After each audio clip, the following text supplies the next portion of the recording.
सोचिए, एक अकेला राज्य और उसके सामने दुनिया का सबसे शक्तिशाली साम्राज्य। और उस राज्य ने ब्रिटिश साम्राज्य को 1-2 साल नहीं, पूरे 30 साल तक रोके रखा। कैसे? ये सिर्फ एक सवाल नहीं है, ये एक ऐसी कहानी की शुरुआत है जो सबको हैरान कर देती है।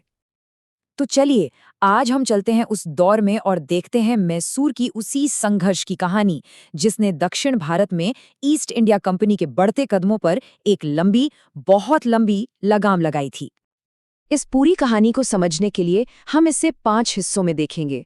शुरुआत होगी एक नई शक्ति के उभरने से, फिर आएगी हैदर अली की चुनौती, उसके बाद मैसूर का शेर, फिर उस राज्य का पतन और आखिर में एक ऐसी विरासत जिस पर आज भी बहस होती है। तो बात शुरू होती है 18वीं सदी के दक्षिण भारत से।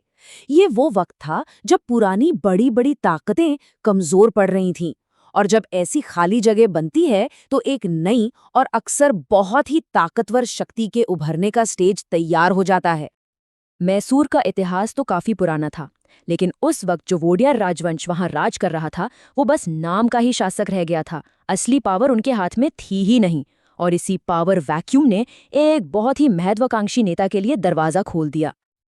और इस खाली जगह को भरा हैदर अली ने। अब देखिए, हैदर अली कोई राजघराने से नहीं था, पढ़ा लिखा भी नहीं था, लेकिन उसके पास जो मिलिट्री दिमाग था वो कमाल का था। एक मामूली घुड़सवार से उसने मैसूर की सेना में शुरुआत की, और अपनी काबिलियत से सिर्फ कुछ सालों में 1761 तक वो मैसूर का असल शासक बन गया। हैदर अली एक चीज बहुत साफ समझ चुका था, अगर अंग्रेजों से टक्कर लेनी है तो उनकी ही जैसी आधुनिक फौज बनानी पड़ेगी। इसीलिए उसने फ्रांसीसियों की मदद ली, डिंडीगुल में हथियार की फैक्ट्री खोली और अपनी फौज को बिल्कुल पश्चिमी तरीके से ट्रेन करना शुरू किया। नतीजा, मैसूर की सेना एक ऐसी खतरनाक ताकत बन गई जिससे कोई भी उलझना नहीं चाहता था। तो अब सेना तैयार थी और टकराव होना लाजमी था, और यहीं से शुरू होती है आंग्ल मैसूर युद्धों की कहानी, जिसका पहला अध्याय हैदर अली ने लिखा। पहले ही युद्ध में हैदर अली ने अंग्रेजों को धूल चटा दी। उन्हें इस हद तक मजबूर कर दिया कि उन्हें मद्रास में एक शर्मनाक संधि पर दस्तखत करने पड़े। लेकिन अंग्रेजों ने ये संधि तोड़ दी, और इससे शुरू हुआ दूसरा युद्ध। और इसी दूसरे युद्ध के बीच हैदर अली की कैंसर से मौत हो गई। अब सारी जिम्मेदारी इस पूरे संघर्ष की बागडोर उसके बेटे टीपू के हाथों में आ गई, जिसने आगे चलकर मैंगलोर की संधि पर बातचीत की।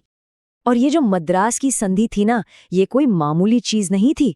जरा सोचिए, ये ब्रिटिश प्रतिष्ठा पर, उनकी इज्जत पर एक बहुत बड़ा तमाचा था। इतिहास में ये पहली बार हो रहा था कि कोई भारतीय शासक अंग्रेजों पर अपनी शर्तें थोप रहा था। ये एक गेम चेंजर था। तो यहाँ हम देखते हैं प्रतिरोध की दो पीढ़ियां। एक तरफ हैदर अली, संस्थापक, जिसने इसकी नींव रखी, वो पढ़ा लिखा नहीं था लेकिन कमाल का रणनीतिकार था। दूसरी तरफ उसका बेटा टीपू सुल्तान, उत्तराधिकारी, पढ़ा लिखा, एक प्रवर्तक, जिसे न सिर्फ अपने पिता का राज्य मिला बल्कि उनका युद्ध भी विरासत में मिला। मिशन दोनों का एक ही था, मैसूर की स्वतंत्रता को बनाए रखना। अब कहानी का फोकस शिफ्ट होता है टीपू सुल्तान पर, जिसे मैसूर का शेर भी कहते हैं। एक ऐसी करिश्माई और जटिल शख्सियत जो आगे चलकर मैसूर के इस पूरे प्रतिरोध का चेहरा बनने वाला था। तो मैसूर के शेर के नाम से मशहूर टीपू सुल्तान एक पढ़ा लिखा और बहुत ही भयंकर योद्धा, सैन्य मामलों में अपने पिता से एक कदम आगे ही था। उसने फारसी मॉडल और फ्रांसीसी मदद से फौज को और भी आधुनिक और कह सकते हैं और भी घातक बना दिया। लेकिन टीपू सिर्फ एक योद्धा से कहीं बढ़कर था।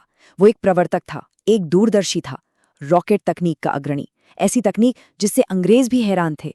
उसने एक आधुनिक नौसेना बनाने की कोशिश की, मैसूर में रेशम उत्पादन की शुरुआत की, और यही नहीं, उसने सिरिंगपट्टम में स्वतंत्रता का वृक्ष लगवाया और फ्रांसीसी सैनिकों के जैकोबिन क्लब को भी समर्थन दिया।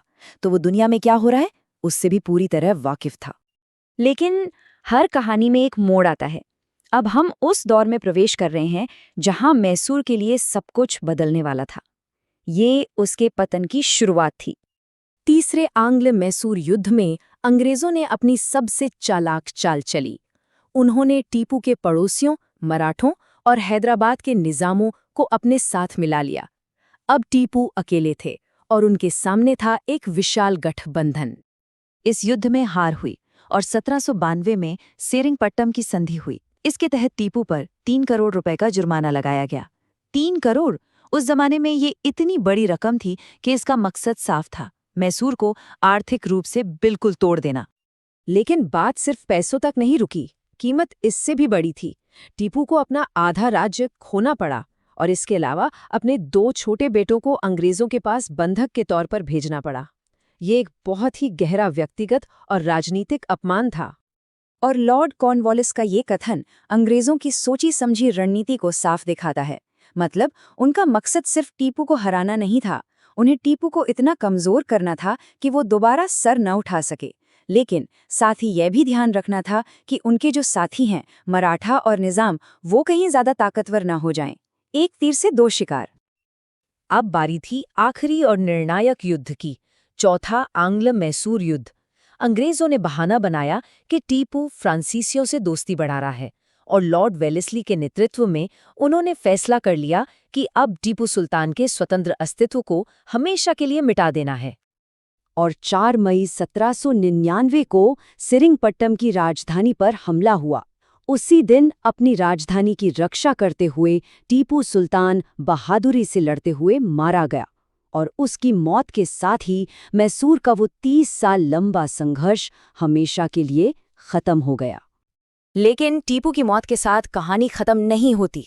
असल में यहीं से एक नया सवाल शुरू होता है, उसकी विरासत का सवाल। टीपू सुल्तान को कैसे याद किया जाना चाहिए?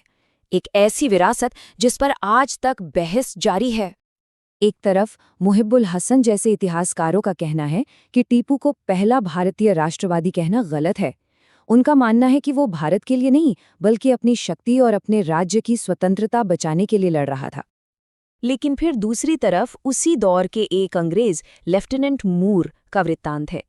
वो लिखता है कि टीपू का राज्य इतना अच्छी तरह से खेतीबाड़ी वाला, शहर बढ़ते हुए और सब कुछ इतना फलता फूलता था कि साफ पता चलता था कि वहाँ की सरकार लोगों के लिए अच्छी थी। ये एक बिल्कुल अलग ही तस्वीर पेश करता है ना? तो आखिर में सवाल यही आकर रुकता है, कौन था मैसूर का शेर? एक दूरदर्शी आधुनिकीकरणकर्ता जो अपने वक्त से आगे की सोचता था, एक बहादुर स्वतंत्रता सेनानी जिसने ब्रिटिश साम्राज्य को ललकारा, या फिर एक क्रूर शासक? शायद सच्चाई इन सबके बीच कहीं है और यही चीज टीपू सुल्तान को इतिहास के सबसे आकर्षक और जटिल पात्रों में से एक बनाती है।